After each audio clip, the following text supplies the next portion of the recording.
안녕하세요. 친절한 여자입니다. 부신에 대한 이야기를 또 이제 세 번째 시간인가요? 이번 시간에는 부신 기능 내가 항진증인지 아니면 항진증을 지나서 이제는 고갈돼 버렸는지를 좀 비교할 수 있는 이제 비교 대한 생활에 대한 거를 좀 비교해 드리는 시간으로 준비했습니다.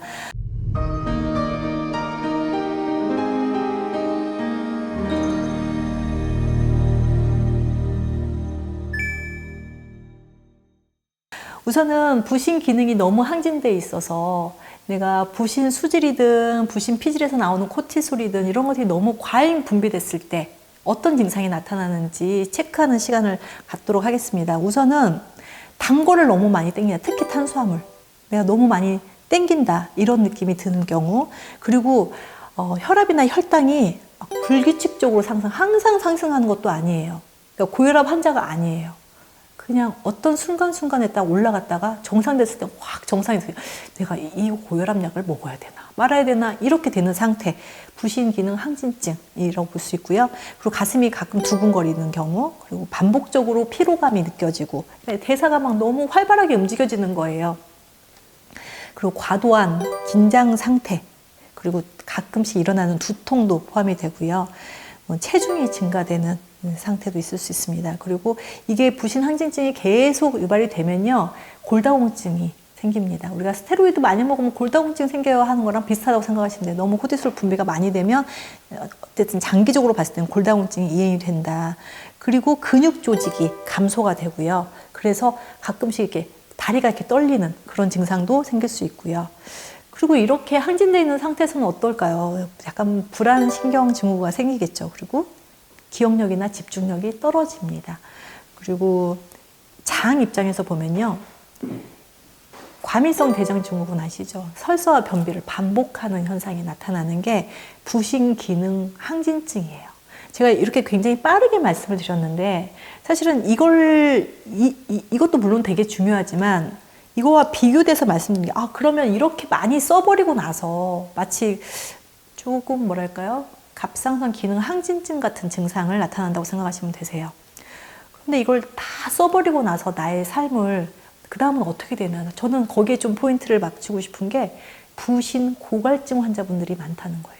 결국 많이 써서 많이 고갈돼서 나는 지금 어떻게 살고 있는지.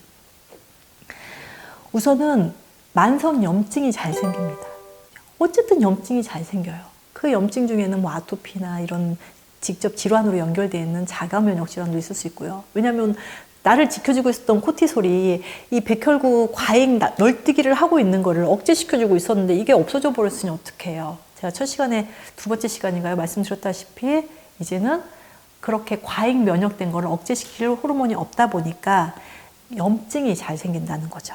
그리고 이제는 스트레스를 좀 누를 수 있게 우리가 코티솔이라는 도움을 받았었는데 그거조차가 없어졌으면 이제 스트레스를 이길 수가 없는 거예요. 너무 과도한 스트레스로 들어가게 됩니다. 그리고 당연히 알러지 질환, 면역을 못 막아준다고 했잖아요. 그래서 알러지 질환이 많이 생겨서요.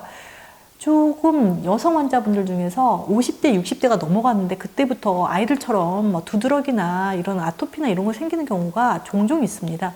이렇게 보면 스트레스를 평상시에 많이 받고 계셨던 분들, 그래서 갱년기 증후군도 굉장히 심하게 겪으신 분들이 이런 알러지 질환이 생긴다는 거. 그건 너무 피곤해요. 피곤하고, 그리고 정신적인, 감정적인 스트레스도 많이 있기도 하지만 아침에 우선은 그 코티솔이라는 호르몬이 사실은 아침에 분비가 잘 되는 거거든요. 아침에 일어나기가 아주 너무 적극적으로 힘들다. 적극적인 표현은 좀 적당하지 않은 것 같은데 아침에 일어나는 게 너무나 힘들다. 잠을 잘수록 피곤하다. 잠을 자고 나면 우리가 개운해야 되잖아요. 잘수록 더 피곤하다. 그리고 또 코티솔이 이렇게 뭐랄까 혈당을 올린다고 했잖아요. 그런데 이게 혈당을 만들어주지 못하니까 어떨 때는 일어날 때 기립성 저혈압, 아침 딱 있는데 삥 도는 거 있죠. 그래서 약간 기립성 저혈압도 있을 수 있다. 그리고 스트레스 상황을 이길 수가 없기 때문에 포기해요. 그냥 안 할래. 그냥 포기하는 상태가 이루어지고, 그리고 감기 이런 거 걸렸을 때 우선 회복되는 시간도 굉장히 길어진다고 하고요. 그리고 짭짤한 음식을 땡기는 거는 고갈증도 마찬가지입니다.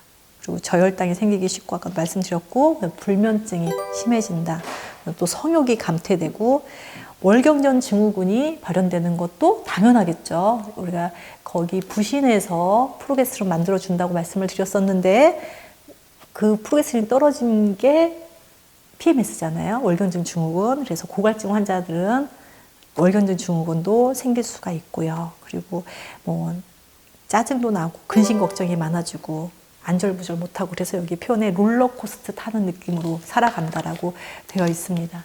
제가 오늘 이 시간에는 그러니까 항진증 상태가 그렇게 불안하고 긴장감 속에서 막 우리가 뭔가를 위해서 살다가 그게 지쳐버렸을 때 정말 무기력해져서 고갈증까지 되게 나면 그다음부터는 이제 질병이 나한테 찾아오는 이런 현상들이 벌어지고 있다는 거.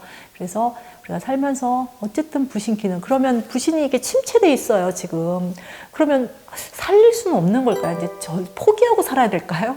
저는 그렇게 생각 안 하거든요. 그래서 포기하지 않고 우리 부신 기능을 조금이라도 한번 살려보자. 살리는데 무슨 영양소가 필요한지 제가 첫 시간에 말씀드렸던 것처럼 그런 부신 기능을 업시켜줄 수 있는 영양소가 만나서 너무너무 기쁘고 물론 그 영양소가 다 완벽하진 않지만 그 주변에 또 어떤 영양소들이 있는지에 대한 설명을 다음 시간에 드리도록 하겠습니다. 많이들 시청해 주시고요. 오늘 경청해 주신 여러분 감사드립니다.